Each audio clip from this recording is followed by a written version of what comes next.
हमने हाल ही में पढ़ा कि किस तरीके से EOW जो इकोनॉमिक ऑफेंस विंग है उसने अजीत पवार और उनकी पत्नी पर जो 25,000 करोड़ का मामला है उसमें क्लोजर रिपोर्ट मेरा आपसे विनंती है, एक CBI का केस भी कोट करते हो, फिर फैक्ट चेक करते हो आप लोग।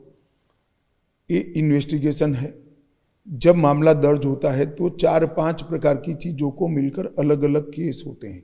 एक कॉन्क्रीट केस करप्शन का हो जाता है तो प्रोसीजर लूपहोल्स हो या किसी की फेवर करने की, इस प्रकार के छोटे मोटे जो केस होते हैं अपने आप वाइंड अप होते हैं और एक केस कंसोलिडेट कर एक ही घटना के केस होते हैं, वो एजेंसी चलाती है।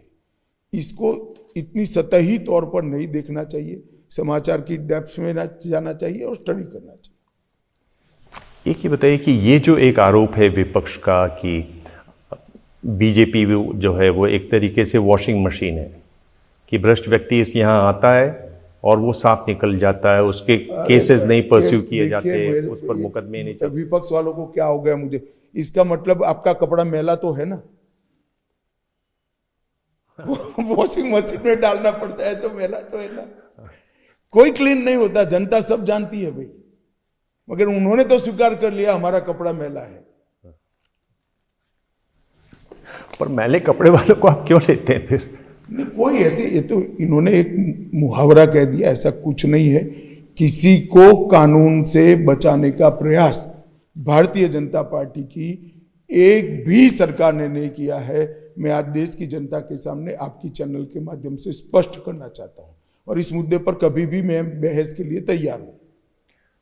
हाँ, पर मैं ये जानना चाह रहा था अमित जी कि जैसे अशोक चव्हाण है, क्या लेने की उनको ज़रूरत है? आपको उन पर केस चल रहे हैं और ऐसा बुरा केस चल रहा है उन पर, क्यों आप ऐसे लोगों को लेते हैं? पार्टी क्यों लेती है? देखिए, ये हमारी पार्टी के लोकल यूनिट तय करते हैं, परंतु मैं आपको बताता हूं कि इनको लेने के बाद कोई भी केस डाइल्यूट होता है या ड्रॉप होता है तब ये आरोप सही माना जाता है, ऐसा कभी नहीं हुआ। सुप्रीम कोर्ट ने जो एक बड़ा फैसला सुनाया वो कहा कि बैलेट पेपर से चुनाव नहीं होंगे, कहा कि जिस तरह से EVM और VVPAT का 100% मिलान की बात थी वो नहीं हो। क्या आपको लगता है कि इसके बावजूद ये जो EVM पर सवाल उठता है वो उठता रहेगा? जब तक राहुल गांधी जी राजनीति में है वो उठाते रहेंगे। अच्छा, क्यों आप ऐसा कहते हैं? वो इसलिए उठाते हैं कि उनको हारने का और कोई आत्मचिंतन करने का स्वभाव नहीं है उनका। क्यों हारते हैं वो सोचते नहीं है। EVM पर ठोक देंगे, अपने साथियों पर ठोक देंगे, हारने का मूल कारण क्या है वो ढूंढेंगे तो उनको तकलीफ होगी, इसलिए वो ढूंढते नहीं। मैं आपको बताता हूं, अभी अभी तेलंगाना में उनकी सरकार इसी EVM से चुनकर आ गई।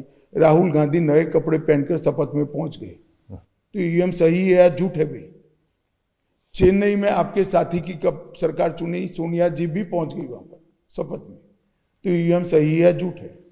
बंगाल में ममता दीदी जीती, EVM सही है या झूठ है? हिमाचल में आप जीते, EVM सही है या झूठ है? जब जीत जाते हो तब तो टप से शपथ ले लेते हो, हार जाते हो तो EVM पर ठीकरा फोड़ते हो।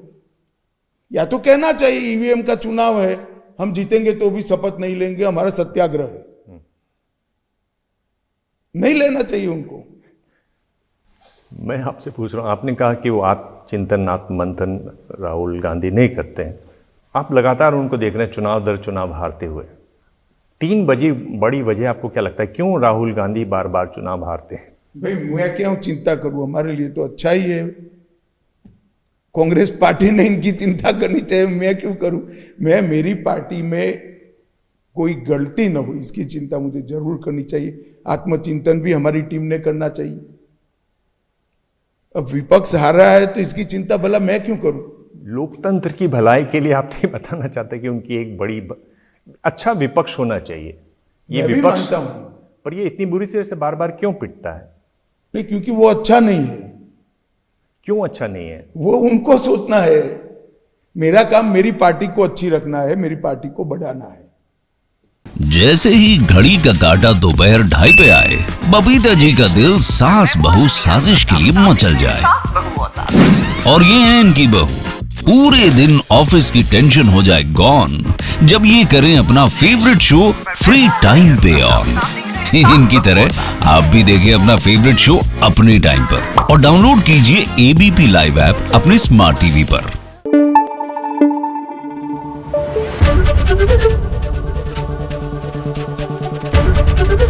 एबीपी न्यूज आपको रखे आगे।